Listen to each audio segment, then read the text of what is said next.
Hey, Chip, how are you, buddy? Let me give you a call back. I'm just starting the podcast with Mr. Heller and Mr. Liebman on their Attraction Pros platform. All right, we'll talk to you later. Yeah.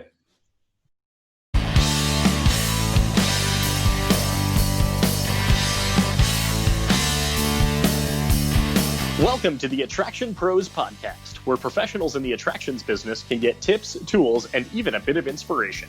Join us as we tackle some of the most important topics facing the attractions industry today and gain insights from some of the top leaders, creators, and influencers from the exciting world of theme parks, zoos, museums, aquariums, and family entertainment centers.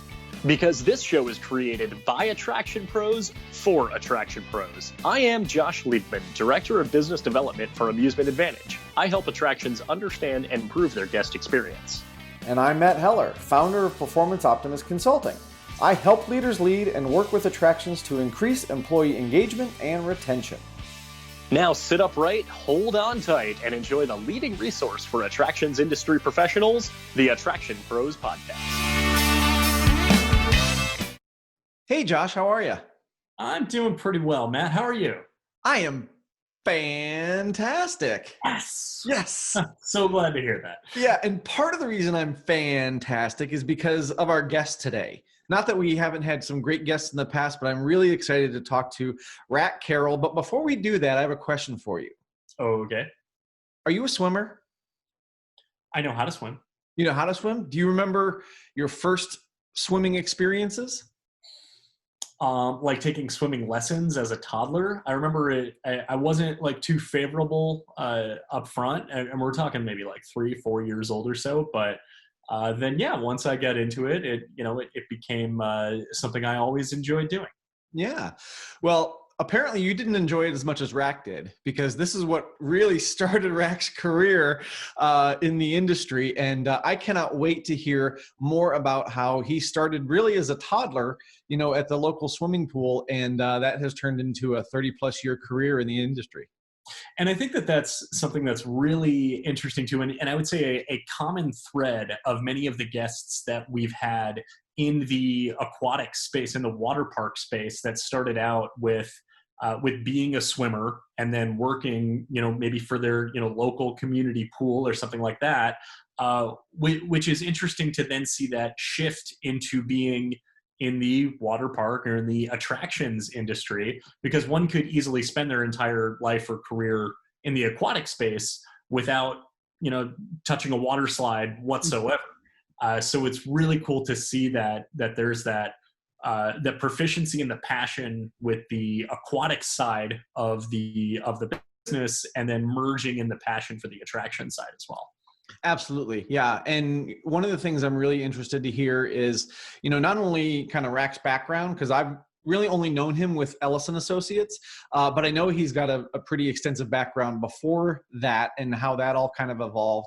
But also just his thoughts on, lifeguard training and how lifeguard training and the concepts can really be applied in other walks of life. I'm really interested to talk to him about that.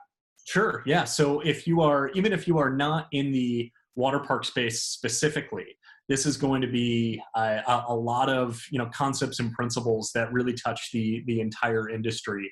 And just overall, just a really, he's a very interesting person, and just the stories that he has to share is just going to be very worthwhile.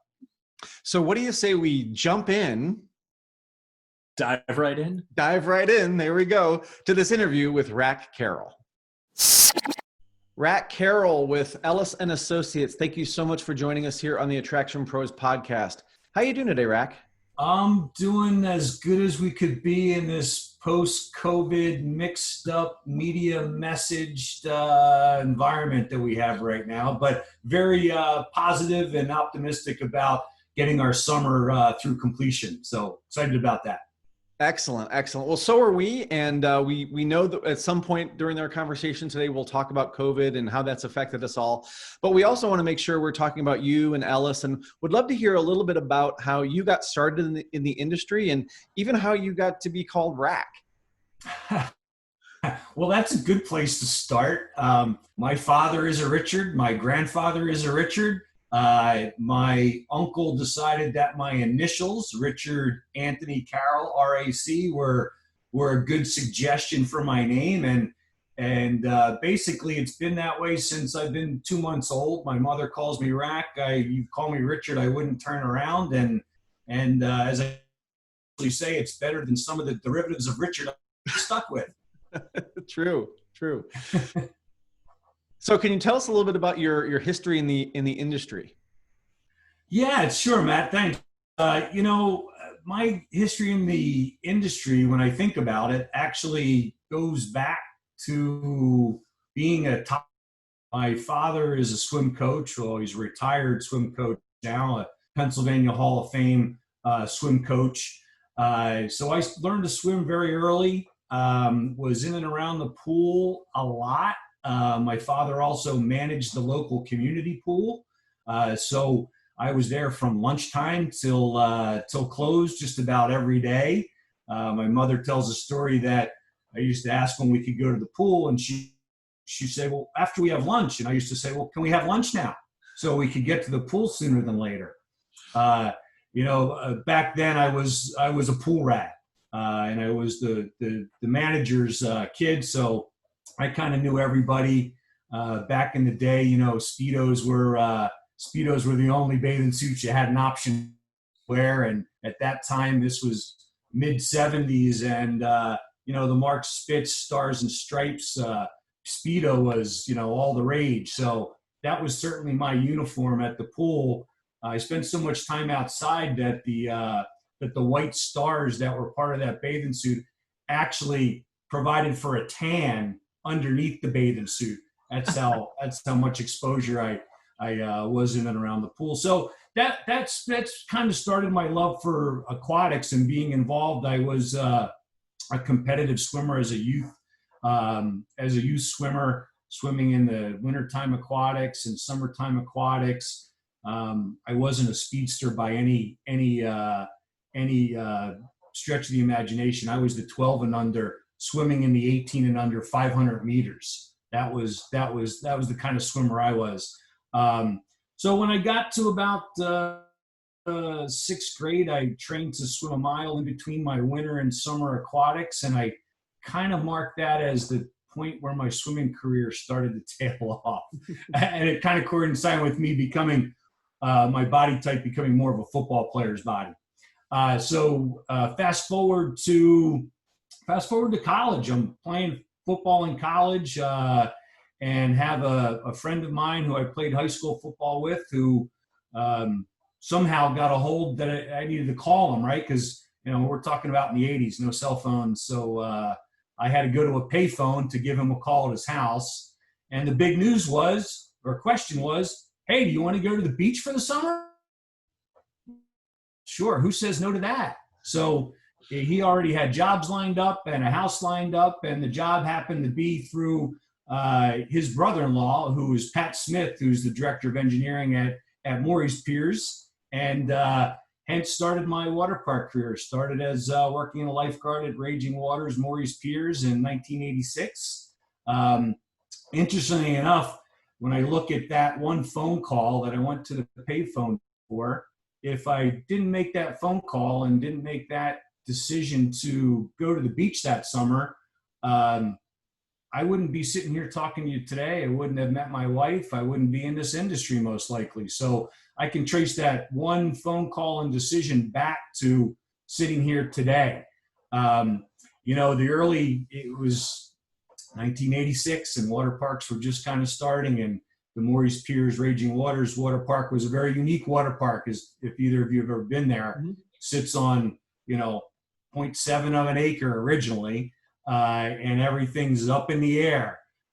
So it was quite an interesting atmosphere. I got the chance that first year to work with Ray Morey. Ray was the brother of Will Sr. and Bill Sr., who were the leaders of the Morey family in building Maurice Piers and Mariners Landing. Ray was a little firecracker. I got a lot of passion for safety from Ray. I watched him one time. We were standing together. We used to get a lot of tournaments in the Wildwood Beach back in the day. And we had a group from Southern California come to the park, 6'6" guys, and they were running through the park pretty hard. And we witnessed one of these guys actually stand up on our head first mat slide. He was standing up, surfing the slide down. Ray and I were standing together, and Ray was about 5'4" at best. He ran over to this guy, and I swear he wasn't any taller than his waist, and he read him the riot act about safety. And I count that as one of my my real teachable and learnable moments about safety when it comes to the water park. So from there, I continued to go back each summer for the next for 3 years. During that time, I put slides together. I shoveled gunite to build what is now Ocean Oasis. We established all of the safety procedures. At the time, a rotation, which really wasn't something that was part of the process, and it really was a very kind of tribal type situation. The family-based business was something I really was tied into at that point, and the dedication. Matter of fact, I would call the university and tell them I'm not showing up for the first week of class because you stayed through Labor Day, you got your bonus. And college was starting a little bit earlier, so I used to always show up to school a week or two later because I wanted to stay and finish out the season. We don't see those kind of things happen too much anymore these days. But anyway, that's kind of where my early days started. The first year we were there, we had a new training. New training was the Ellis Associates training. It's where I met Jeff for the very first time. We were doing training together in the shotgun pool that's right behind their giant wheel, and had a moment where we were doing some things, and a couple of my best friends were in the training class, and I looked over and I said, this is what I'm going to do. So that was the genesis from that time. You say that you're 19 years old, whether or not it really happens, you never quite know. From Maurice Piers, I was getting ready to graduate college, and Jeff Ellis had an opportunity for a contract manager position in what was called Fame City Waterworks in Houston, Texas. Fame City doesn't really exist anymore. It was owned by an Iranian family. And so I went down there I graduated on a Saturday and flew out on a Sunday and started running the park that afternoon. Worked there for 2 summers. The second summer I did my own contract with the team, and actually brought one of my best friends in the industry and to this day business partner, Scott Dicely, with me, and he and I then ran the park for the following year. Houston was the home base of Ellis at the time. That was where we had our physical office, which was really Jeff's condo at the time. So through that, I got a lot of exposure to working with other area E&A clients. I did my training to become an auditor at the time. I was doing inspections and things of that nature. So I was starting to get a little bit of exposure into the consulting side, in addition to the operations side at that time. So that was 2 years, 2 summers of going through that process, and now you're okay. These are seasonal jobs. How do we turn this into a year-round career? Well, there wasn't really a lot of opportunities. This was 1989, 90. At the time, there was 2 opportunities I had. One was which was at Wild World, which is in Largo, Maryland, which is now Six Flags America, and a newly to be built facility in Riverhead, New York called Splish Splash. Wasn't anything but a trailer in a parking lot at the time that I went to have an interview with Chip Cleary and our owner at the time, Tony Gentili. The Gentili family owns the Adventureland Park in Long Island, which is where the Splish Splash was born from. So it was an interesting interview. Drove back from Long Island to Pennsylvania. Heard back from Chip and Tony, and they wanted to make me an offer. Jumped at that offer very quickly. A couple more weeks later, the Largo team came back and wanted to do a second interview and said, sorry, I'm already on the way. So the rest was that. At that time, it was one of those things where your family was like, yeah, really? That's a year-round job? Does it kind of work that way? Well, yeah, it did.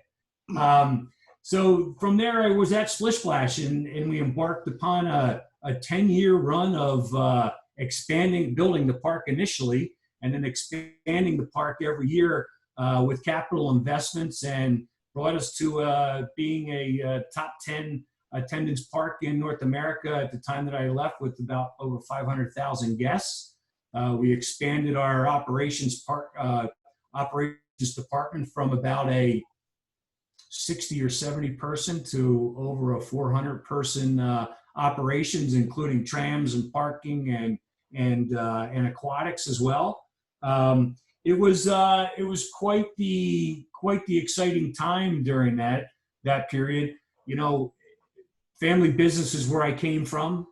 Family business is where my heart and soul is. And we worked hard. We started in April and didn't really take any days off, and that went right through till Labor Day. And the story I tell you to give you an idea how much we worked.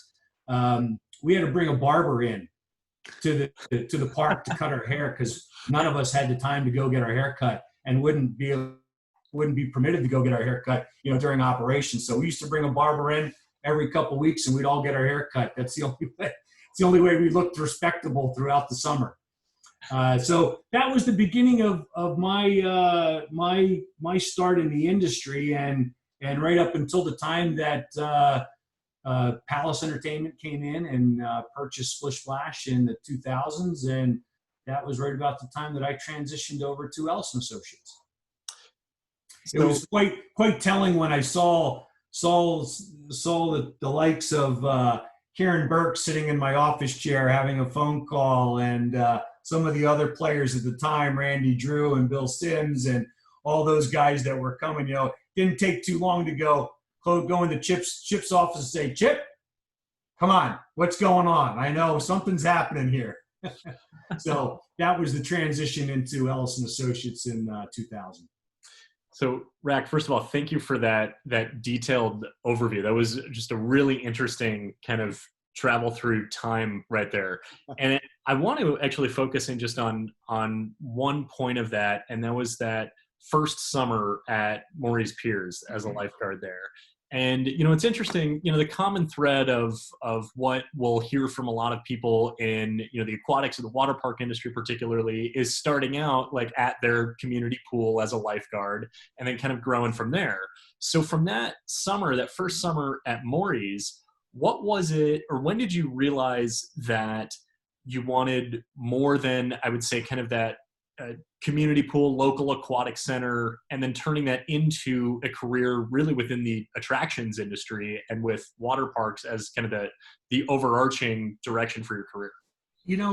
I was never, I was lifeguard trained in high school, right? Because that's what you did. You were aquatically inclined, and, these were the courses you took. And I never actually put my lifeguarding certification to work when I was in high school or in the first couple years of college, more so because the opportunity wasn't as appealing as some of the other things I was getting into. However, once I got to, hey, we're going to the beach and we got a job at the water park. Excuse me, water parks weren't really a thing at the time. I can remember. I lived pretty close to Dorney Park at the time, when I was a kid, but there really wasn't that. I was at the community pool every day from noon till whenever, until I got a job for those years. But I never really wanted to get into that. But getting to the water park, and actually I spent the first weekend, back in the 90s, lifeguard training really didn't start until after Memorial Day weekend. You had your people that were trained previously, and they came back, and they were enough to get you going Memorial Day weekend.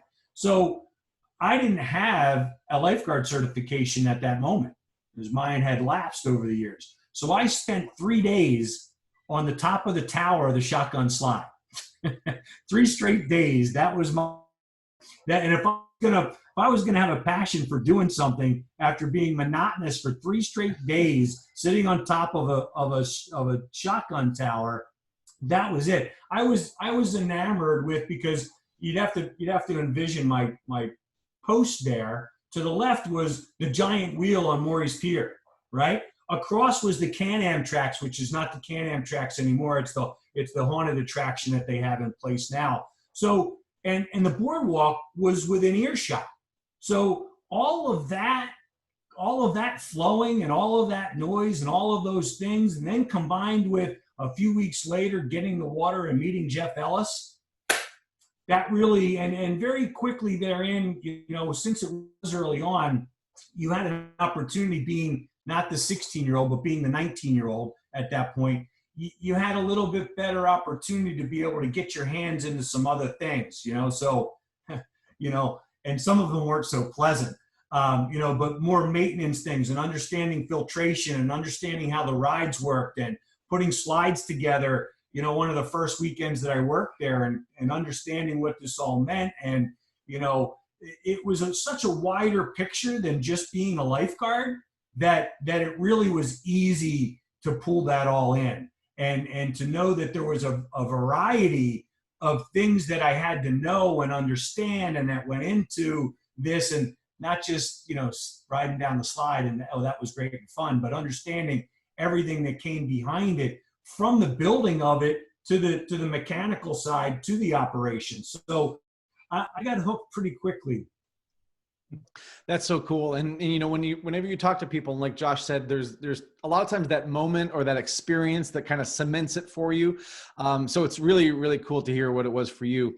I'm curious on sort of a tangent. When you go to parks now, whether it's a water park or an amusement park, do you have a favorite sound when you're at the park? Yeah, absolutely. Favorite sounds is little kids who come off a slide and pop up, swimming, and immediately saying how I want to do it again, right? I want to do it again. I want to go, before they're even out of the water, they want to do it again. And I got to tell you, that same shotgun slide that I keep talking about, at the time, life jackets really, there weren't a whole lot of height restrictions. Life jackets weren't as focused as they are today. And we would have little kids going down the slide, and they would pop right up, whether they had a life jacket on or not, and watching them being able to go off this slide and drop 10 feet into a 10-foot pool and pop up and swim to the side, that's just, those are the things that I like to hear. Whistles are kind of the rhythm of our world, but I'd rather not hear a whistle. I'd rather hear the little ones saying, "Let's do it again. Let's do it again." That sound doesn't get old, right? Never. That's what keeps the experience fresh, even for, the lifeguard that might hear that every single minute, when that kid comes down. I take my nieces, we usually are in Jersey every year, and so I'll take my nieces on a rainy day to the water park, because it's the best day to go to the water park, right? And we'll run up and down. It's like a cardio event. That's all they want to do, is run up and down the side. Let's do it again. Let's do it again. So it doesn't change. It's just, as long as you keep that kid in you, you can still have that "let's do it again." Mm-hmm. Definitely. So I'm curious, RAC, you talked about all this passion for safety, and as long as I've known you, that's absolutely something that pours out of your soul, and all this operations experience. Now bring us up to what you're doing with Ellis, and how all of that experience now is poured into what you do with Ellis. I was thinking about some of these questions, and I come from a family of educators. My grandfather and grandmother were teachers. My father and mother are retired teachers. My brothers are teachers, uncles and aunts, and everybody is teachers. I'm not a teacher by trade. My daughter's a teacher by trade now as well.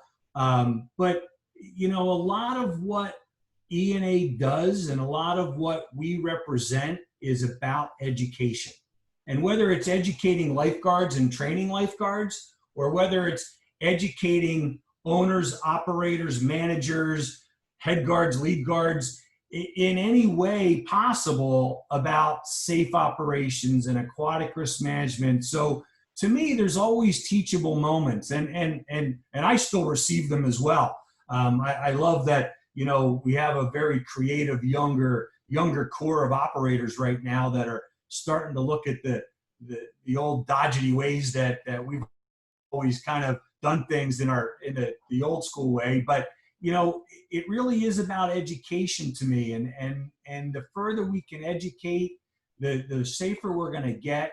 The more that we can share, the better we're going to improve. And this doesn't stop with just our clients. I've personally been involved in the organization's been involved in WWA and IAPA for many years. I've spent the last 7 years or more just in volunteer committees and on the board and board committees. I spent the previous 10 years to that speaking across the world with IAPA Safety Institutes. And, back in the early 2000s, being in Saudi Arabia or South Korea or Malaysia or Indonesia or China, whenever you asked about water parks, there was very few hands coming up. So I look back at those times as we laid a lot of good foundation for those amusement folks who are now getting into the water park. So everything we really do is really based on trying to educate. From an E&A standpoint, we have clients. We have over 700 clients in 28 countries. Our training programs are translated into 7 different languages. We train over 700 instructors a year and over 50,000 lifeguards a year. And, our primary pillars of service are lifeguard and instructor training, risk management programs, which includes operational safety audits and other type of site plan reviews, things like that. And also go into our risk-based consulting services, which department handbooks, SOPs, as well as moving into litigation support services, expert witnessing, drowning investigations. A lot of our origins early on with Jeff were from drowning investigations. This obviously is something, knock on wood, that is not something that is consistent in our industry anymore. We've done a great job to be able to reduce that almost to a zero on an annual basis. And we don't do that much work in drowning investigation anymore, but it's still a very big part of our litigation support services. And then now we're really getting into educational services, right? So we've always been educators because we train lifeguards and we train instructors. Now we have safety and health programs, active assailant type programs, and a platform that is now lending itself from an LMS and a credential management standpoint, and getting ready to launch some more tools to help other people be able to get into the distance learning. So we're really focused in advocacy, learning, and client-centric partnership solutions. And that's what we focus on. Yes, we want to be able to rid the world of drowning, but we're practical enough to also understand that takes a lot of effort. It takes a lot of focused effort and consistent and quality effort. And, unfortunately, not everybody is willing to take those extents on an everyday basis, year in, year out. And unfortunately, when you kind of lose sight of those things, typically that's when that window of risk starts to widen up and unfortunately is cracked open for an unfortunate event to happen. Yeah. Can you walk us through or shed a little light on what your audits look like? So our audits are designed from a big picture. And again, we're very objective driven and big picture focused in what we do. So very simply, our audit is designed to identify potential risk exposures before they become catastrophic. All right. And then from there to provide recommendations, remediations, or consultations to either reduce or eliminate that risk. So when we think about that, I use what I call the proactive cycle of risk. We start at the top with the identification of that risk, right? And then as we move down our clock continuum, we're providing that education, remediation, or consultation that's going to look to eliminate or reduce that risk. And then the subsequent audit is going to come back and measure how well we are able to eliminate or reduce that risk, right? So that constant proactive cycle in searching for those risks, identifying them, reducing them, or eliminating it is a constant cycle. And again, at the end of the day, it's not about what you find, it's about what we're doing after we find it. All right. And I'll give you a perfect example of this. Back in the early 2000s, we started working with a company called Poseidon. Poseidon at the time had and still does, it's just owned by a different company, computer-based vision technology, right? So cameras, and they were evaluating through some computer programming whether or not a guest in distress was stationary on the surface and not moving, transitioning through the column of water, or stationary on the bottom, which would put out an alarm. And it started in France, and in Europe, you know, there's much more of a reactive mentality to lifeguarding, mainly because of the lack of tort liability. All right. But primarily this was there. And we went to look at it, and we were working with this company to introduce their product into the US. At the time, they challenged us. How good is a lifeguard at identifying something on the bottom? So we went about and we did 500 individual mannequin tests in 2001. And in 2001, when we were life-size mannequin, not a child mannequin or an infant mannequin, a life-size mannequin. One, if you picked it up, it'd be heavy to carry. And we would introduce the mannequin into lifeguard zones without them knowing.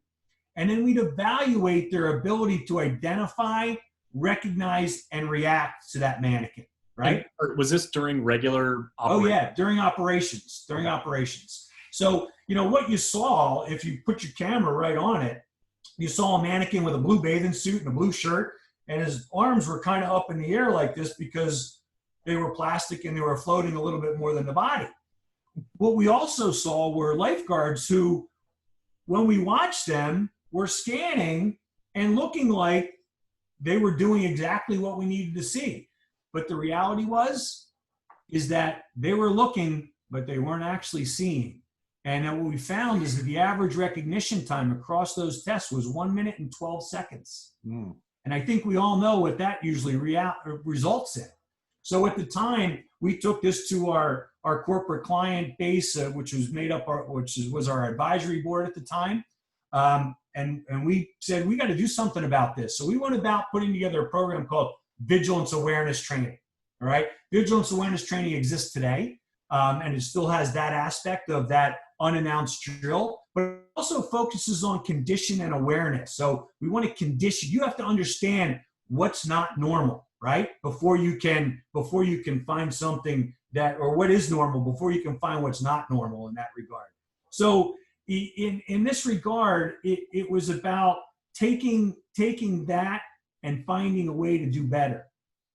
All right. So in this case, it helped us to be able to lower that recognition time today to being less than 10 seconds, and actually was able to be through this program was either be educated and applied to be less than 10 seconds within 2 or 3 years of its application.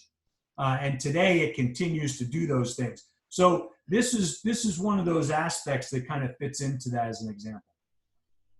Yeah, RAC, it's great to hear you talk about, you know, sort of the evolution of these programs and, you know, being in water parks and working with water park clients myself, you know, I see these things in action, right? I was at a water park last year and they said, hey, by the way, just so you know, Ellis is here today, right? And they were being audited that day. So it was really interesting to see them kind of go through that process. But I'm also curious, you know, there's so many things that lifeguards go through, you know, as far as safety training and, you know, what they do on a daily basis. Are there lessons that everybody else can take away from what lifeguards do, or how we can apply what they do to our everyday life? You know, there's a couple of things that are part of our E&A isms, I'll call them. And the first is really make it work, right? And make it work is one of those phrases that kind of exemplifies E&A in a little bit, right? We talked about being big picture. We talked about being objective, right? Make it work is about the reality that nothing ever goes perfectly, nothing ever happens the way it's shown in the video or it's shown in the textbook. All right.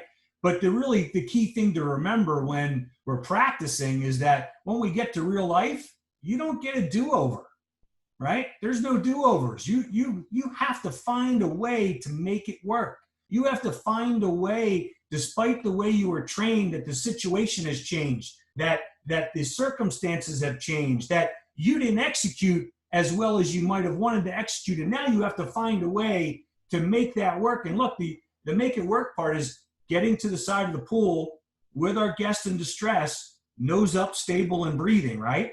What it looks like is not really the most important thing in the world. So the make it work is kind of a little bit of a rallying cry as well that we use, right? So you don't give up in the middle of doing something. You keep working until you can make it work and you can find a way to get there. And to me, that's really a big translator into everyday life, right? Because, it's never going to happen right the first time or the way that the video shows are being done, right? You got to figure out that some of those trials and tribulations yourself and don't give up, because you may not be in a situation where giving up is an option. And certainly as it relates to lifeguarding and real lifeguard skills, that's absolutely the case. The other one I think is the same as to make a difference. From the beginning, E&A was focused on doing things in a way that would make a difference, right? Everything that we focused on is about making a difference in somebody's life, right? Understanding that you're accountable to yourself, you're accountable to your employer, and you're accountable to every guest in your water, right?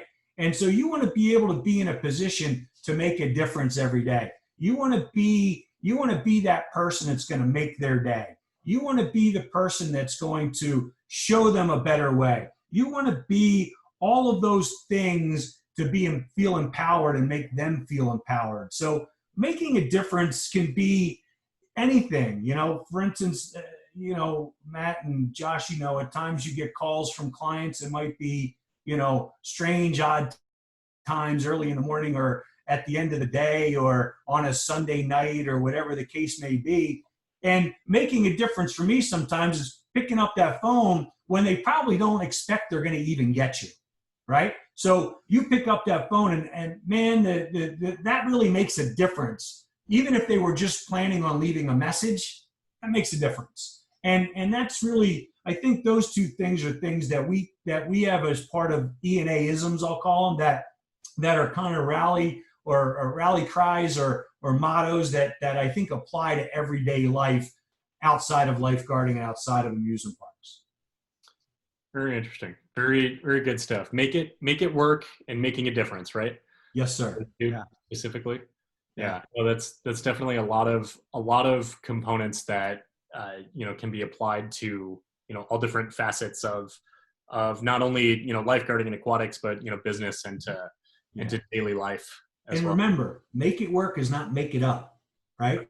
That's the one part you got to be sure you can't just make it up, right? You got to make it work within the confines of what you're doing. Well, I really liked how you said, if you're in a situation with a distressed guest, the most important thing is you get them to the side of the pool, nose up, breathing, that kind of thing. What it looks like doesn't necessarily matter. And I think a lot of times people get so caught up in, like you said, doing it exactly like the video or exactly like this. And that's not always going to be the case, but that's the learning curve. And that's how people develop. And that's how people grow, is going through that sort of trial and error process. So I love to hear that part about of making it work.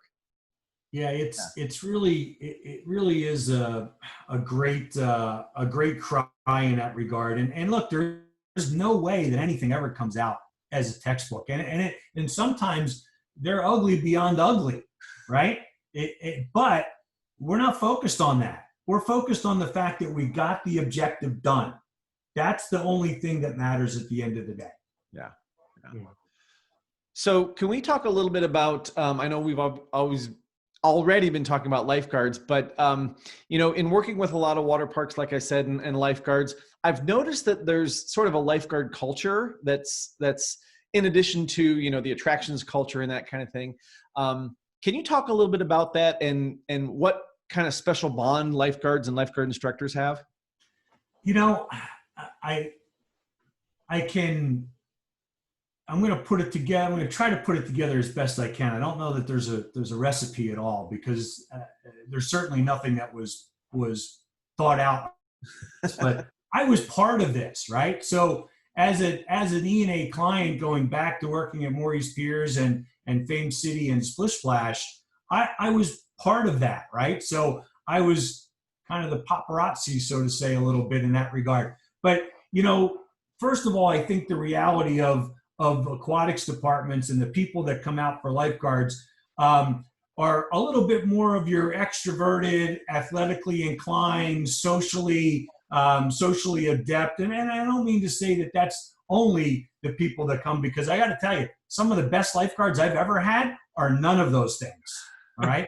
And not only that, but they're not even good swimmers, but they're mentally mature, emotionally stable, and have a great deal of focus. So, but in general, you know, that's those extroverted people, or, you know, extroverted introverts are the type of people that we see in lifeguarding. And it's a challenge, right? You have to not be afraid to go out and show in front of a class of at least 16 or 10 or even 50 how well you can swim, or how well you can execute a skill, or how well you're going to be able to do these things. So there's a level of pressure in performance from that standard regard. So I think that also applies to how, when I do accomplish it, and you add in that make it work rally cry, when you see now people that you haven't really ever met before are cheering for you to do better and do better, right? You start to really put together some camaraderie very early on in meeting people. You haven't even worked with them yet. You're just training with them, right? And now add the fact that lifeguard training is body contact, right? Now I say body contact, I don't mean it from the skills standpoint, because we use the rescue tube, but you're doing CPR, you're grabbing people's arms, you're grabbing them across the waist, you're grabbing the chest and shoulder, you're questions on their chest. There's a lot of tactile opportunities that are going on there.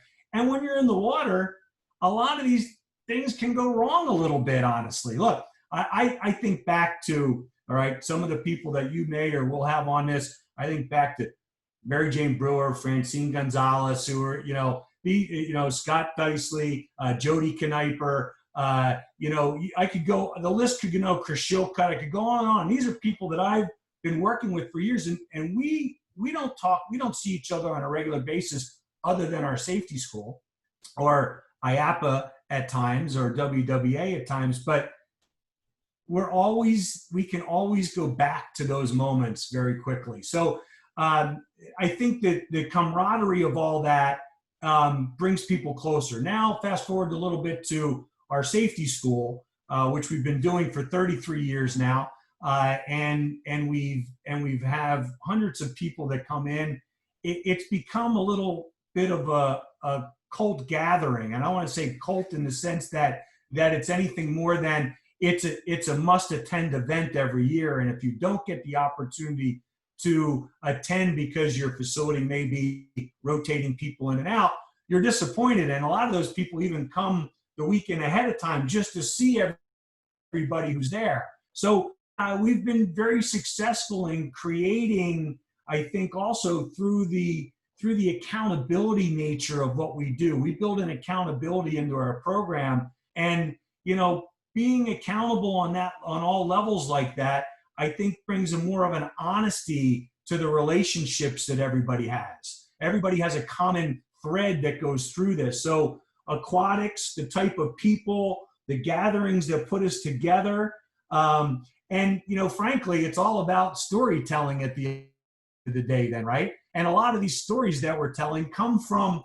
the social times at safety school, or the social times that happen during trainings or instructor trainings, in those periods of time. So, those relationships have been lasting forever and will continue. Look, I say this all the time. I'm coming up on being married almost 29, 30 years. But that my relationship with my wife is not longer than my relationship with a lot of the other people in the industry. All right. And matter of fact, they've been going to safety school for more years consecutively than I've been married. So, it really becomes those kind of things. It becomes part of our structure, part of our nature, and we feel incomplete without it sometimes. So I think it's really, it's all these combinations, right? The extra time you spend together in service, the extra time you spend together in training, and then it all leads up to bringing it out. And I think the aquatics departments do a great job of setting examples for the other departments, which drives them to do more things together and have in-services and get together. But it is quite a cool phenomenon. Yeah. You mentioned the in-services, and that's something that I've actually encouraged people to do. I say, look, you can set aside the time to do your in-services for your lifeguards because you have to, right? In order to keep your certification, you have to do these things. Well, why can't you do that same thing for guest service? Why can't you do an in-service for your maintenance team or whoever it is? And so I've kind of borrowed that from what Ellis does and said, we can apply this same concept. You just have to commit to it. Yes. Right? It's just committing to that time. Yeah. And being loose, right? We role play. We're dealing with fake blood. We're doing all these things, just kind of bring people a little bit closer than you do in some of the other department trainings that are a little bit more static in that regard. Yeah. There was one thing you said too about the personality alignment, and you used the phrase extroverted introvert. And I'm wondering if you could expand on what that means. That's me. That's me. I enjoy my time alone and my independent time and not being in groups, but I'm also one that strongly enjoys being involved in a social group. And I think most people will probably be surprised that I call myself a extroverted introvert, but I really do think I'm pretty close to that type of person where I love that social interaction and I can thrive on it. I also need to have that time where I don't have any of that as well. And so one kind of charges the other for me. So is that does that come into play, for a lifeguard per se, when they're at work, that they're there at work with their coworkers, with guests, but at the same time also kind of have that ability to kind of be introverted, to sort of have their alone time while observing, while watching, and then have the social interaction with their coworkers and guests, throughout, interspersed throughout the day? Yeah, I think there is a correlation there, and it's not so much a blocking out of everything else, but it is more of the ability or the characteristic of being able to focus in on something and let those other things kind of calm and level out for you. That allows you to be effective from a lifeguarding standpoint, especially when you're doing swimmer surveillance, because there's a lot of things that are going to distract you. There's a lot of other things you'd rather be doing. It's not the most exciting thing in the world, but you have to be able to stay focused. And yes, I do think that there's a correlation there. Interesting. So RAC, you were talking about some of the specifics of lifeguard training and how close contact it is, with people and doing CPR and those kind of things. And certainly right now, as we're recording this, we're in the middle or kind of coming out a little bit of COVID, depending on the cases in your area. But how has lifeguard training changed, or your processes changed, with social distancing and trying to not be as close to people as you have been in the past? Well, there's only so much you can accomplish in lifeguard training being socially distanced. And we capitalized early on to our LMS and CMS platform has a full e-learning lifeguard training program, to which we then provided additional videos that we created for content that would typically be coming out of the in-person learning, right? To try to skip ahead a little bit in their understanding. So when they were in person in a group now that's going to be socially distanced, that they can still kind of get that information across as if it was a tighter classroom. So we try to do a lot of blended things ahead of time. when it came to the actual on-site, we actually kind of took the opening plan stance, and we created an opening plan which we called Securing Approval for Lifeguard Training. And it was all about securing the approval ahead of physical distancing requirements easing, which proved 100% successful for our clients. We even had clients in New York 3 weeks ago approved for training. So what we did there is we showed where and how we can social distance, right? More mannequins, one-on-one, spreading everybody out. We focused on how we can actually do the water piece, the practical piece, by keeping people spread out on the deck, but we acknowledged where we can, right? Because we can't socially distance when we're doing a rescue. We can't really social distance when we're doing team care, right? But we can put a mannequin in place of a real person there, so it gives us a little bit more. So we really attacked this very strategically, and this plan has now been approved in Dubai, in the UAE, as well as in Abu Dhabi to get their training. Their training is just now starting up, and they're using our guidance to be able to get there. So it was really about acknowledging that, hey, we can do a lot of this without contact, but where we can't, we're going to take additional precautions, like wearing masks where it was feasible, of course not in the water, but wearing masks on the deck where feasible, and using a mannequin where feasible to be able to do those things. But it was quite a challenge. But I think at the end of the day, we found that what we were able to provide for our clients allowed them to get their training accomplished without being a bottleneck to opening. And that was really very critical for our clients. We gave them the ability to be able to get a new lifeguard training done in a day. Mm-hmm. And that was a day of in-person, I should say. Certainly more time spent on the blended side. But in person, we whittled it down to getting into a day, which allowed them to accomplish their operational training needs and get open based upon their owner's operations and business needs.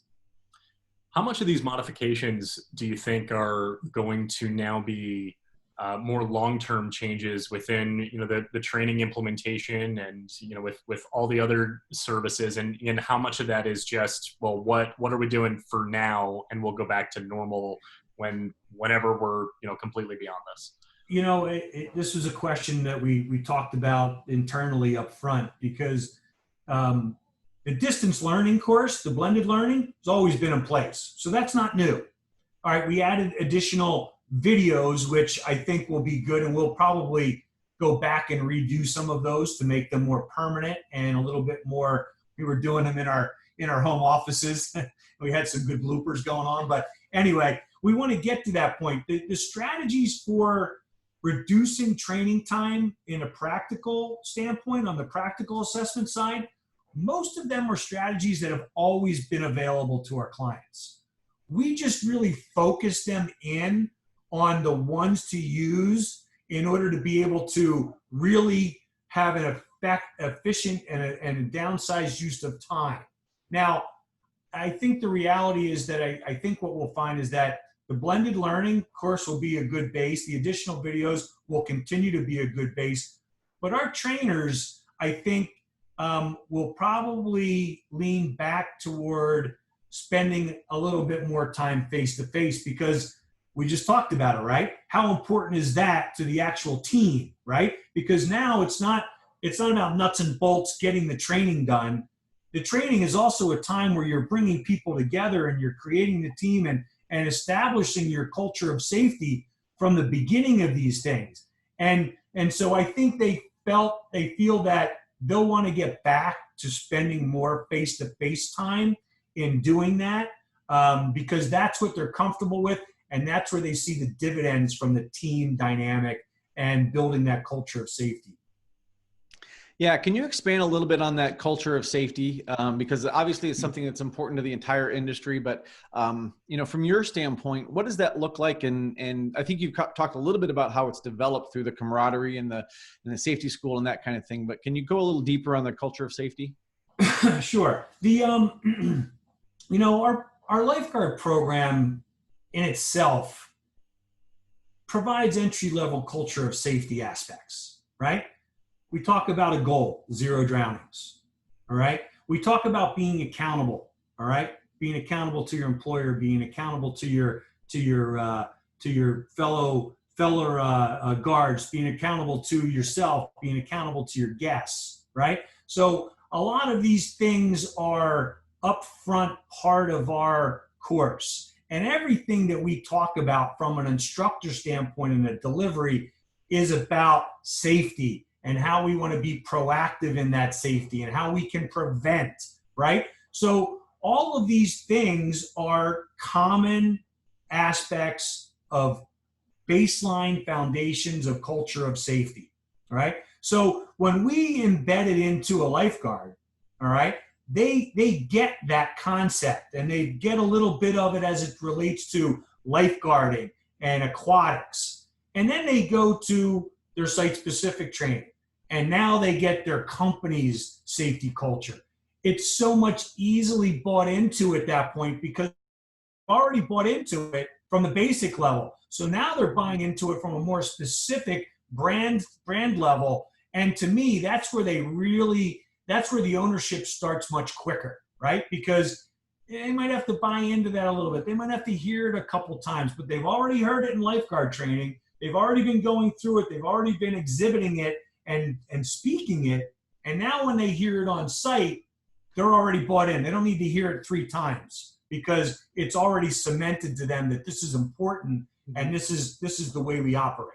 So it does really lend itself to the higher team building at a facility level from the basis of our program. Yeah. So it really is multiple tiers of that same message, just delivered based on the circumstance that they're in. Yes. It's just a matter of getting them to buy into what you do is important, right? And once they identify my job's important and I'm confident in my skills and I feel confident in what I'm supposed to know, to me, that's just the leaping off point for jumping right into the big barrel of brand cultural safety. Right. Yeah. Well, RAC, this has been a really interesting conversation, and this time has completely flown by. I would say it went by very quickly. So as we kind of wind this down, if people wanted to learn more about you, get a hold of you, or get a hold of Ellis Associates, where would you send them? Well, you can go right to our website, which is jellis.com. That'll give you all of the contact information for us. You can reach me at the same address, richard.carroll, 2 R's, 2 L's. But even to the business address or anyone, we're very reactive and proactive to any inquiries. We're ready and anxious to talk to anybody who wants to just have a conversation or simply wants to know more about our services in that regard. So just visit our website, jellis.com, and we'll be ready to talk to you anytime. Awesome. And we'll include those in the show notes as well. So as we wrap this up and tie this together, any final lasting thoughts or messages for our audience you'd like to share? Oh, wow. I just say be positive right now. Things are going to get better. I know that I hear from water park operators every day how every day is a challenge this summer than it's been previously. I don't hear anybody getting discouraged. I do hear people being positive. So keep the positive faces on. Keep encouraging people to wear those masks, and maybe not in the lifeguard in the water park swimming areas, but let's keep getting all this done so we can get through to Labor Day and and keep our industry staying on top of this pandemic and keep moving forward for the future. Nicely said. Well said. Well, RAC, thank you so much for your time today. We really appreciate you sharing all of this with us. Like I said, the conversation was just so fascinating. So thank you again for your time. And for everyone out there listening, just remember, we are all Attraction Pros. We are all Attraction Pros. Thanks for joining us for another great episode of the Attraction Pros podcast. We hope you enjoyed today's episode, and we'd love to hear your feedback. Feel free to drop us a line on Facebook, Twitter, or LinkedIn, and make sure to follow us on all the social channels. And make sure you've subscribed to the show so you can get the latest episodes every single week. Also, if you're new to the show, be sure to check out all the great episodes and guests we've featured in the past. And if you want to learn more about Matt and Josh and check out the best articles for you to operate your attraction most successfully, be sure to visit us at AttractionPros.com.